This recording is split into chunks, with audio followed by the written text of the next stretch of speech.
আমি নাবিহানামা রুজদা। আজকে আমি যেই বই থেকে গল্প বলবো সেইটা আসলে একটা উপন্যাস। উপন্যাসটা যখন আমি হাতে পাই তখন আমি এত খুশি হই, এত যে খুশিতে আমি অবাক হয়ে যাই। এই উপন্যাসটা লিখেছেন হচ্ছে মিমি বিনতে ওয়ালিদ, মানে হচ্ছে আমার প্রিয় মনিমা। এই উপন্যাসটাতে একটা ছোট্ট মেয়ে আছে।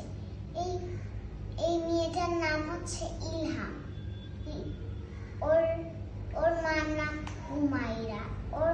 ওর মাকে ও একদমই পছন্দ করতো না, কারণ ও ভাবতো কি যে ওর মা ওর বাবাকে ষড়যন্ত্র করে ফাঁসি দিতে চেয়েছিল। ওর মার সাথে দুর্ব্যবহার করত।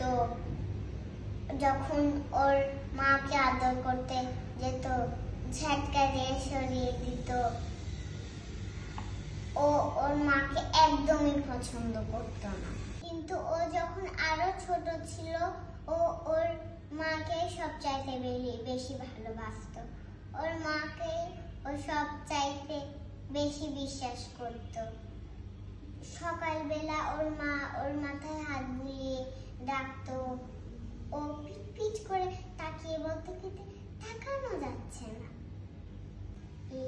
এই কথাটা আমার কথা মনে করে লিখেছে। কিন্তু ওর মাকে কেন এখন ভালোবাসে না? ও ছোটবেলা তো ওর মাকেও ভালোবাসতো। ওর মাকে কেন ভালোবাসে না?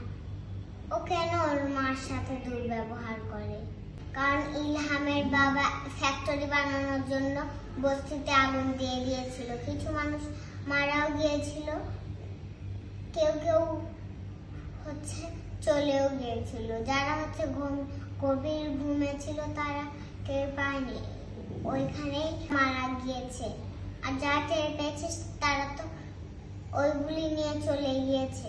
ইলহামের মা এই ঘটনাটা জানতে পেরে অনেক কষ্ট পেয়েছিল। এজন্য ইলহামের মা আদালতে গিয়ে বলে দিয়েছিল যে ইলহামের বাবা এই কাজটা করেছে। ইলহামের বাবা, দাদার বাড়ির লোকরা সবাই বলল কি যে তুমি এই কাজটা করলে, যাও বাড়ি থেকে বের হয়ে যাও। আর দাদা বাড়ির লোকরা ইলহামকে ভুলভাল বুঝেছে যে তোমার বাবা, তোমার মা তোমার বাবাকে ষড়যন্ত্র করে ফাঁসি দিতে চেয়েছিল। তখন থেকেই ওর মাকেও দেখতে পারে না। এরপর ও যখন বড় হয়ে যায়, পড়তে পারে, তখন ও একটা হঠাৎ করে ডায়েরি পায়।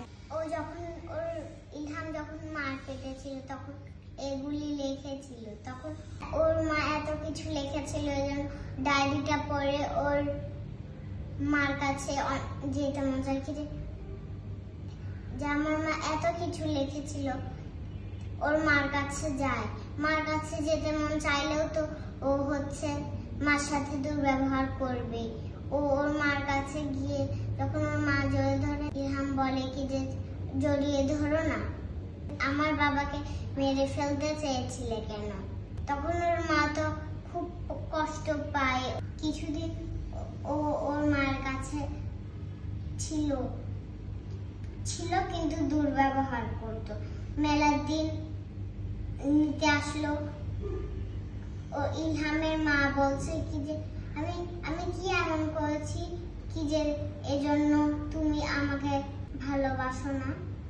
তুমি যদি তোমার মাকে একবার মাফ করতে চাও তাহলে ভেবে দেখো কি যে তোমার মা কি এমন পেয়েছে কি যে বাবাকে রেখে চলে আসতে হয়েছে। তুমি ছাড়া তো আমার কেউ নেই। এরপর গাড়িতে ওঠার পরে ওর মাকে যতক্ষণ দেখা যায় ততক্ষণ তাকিয়েই ছিল।